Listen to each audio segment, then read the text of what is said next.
God will never force or impose his program upon anyone. It is inconsistent with his character. In as much as God desires an outpouring, in as much as it's part of God's prophetic program in this season, that the nations be saved, that his power be revealed, that the saints be elevated to higher levels of grace, God will never impose his program. God will never impose his program on an individual and on a people. The reason is because he created us and gave us the exclusive ability to choose.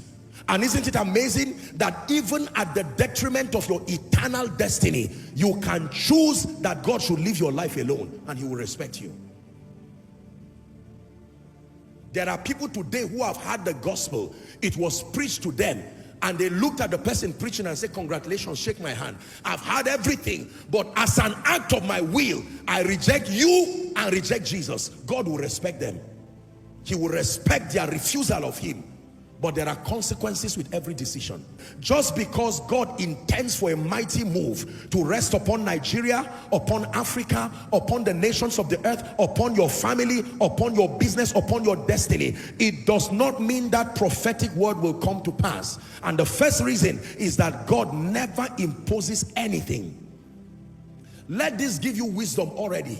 God can prevail upon men and he can be patient until they get to a point of conviction because of the sensitivity of their assignment. But God never usurps your will to impose anything. The moment you begin any journey that makes it look like it's by force with God, discern again. That is not the character of God. I can choose today as an act of my will that as I drop down from this pulpit, I don't want to be a Christian again.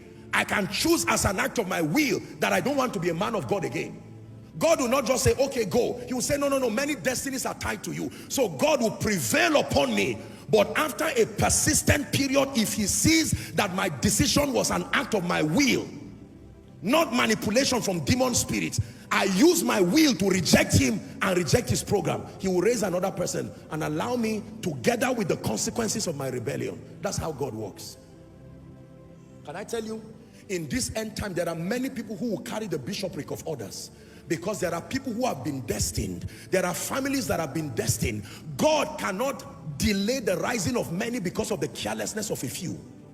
If you are the one God is raising to be a prophet, and let's say God has apportioned 10 million souls to your prophetic ministry, and you refuse to align, you refuse to love God, you refuse to allow yourself to be malleable, 10 million souls cannot suffer because of your carelessness. God will honor you, but he will bypass you and raise somebody else.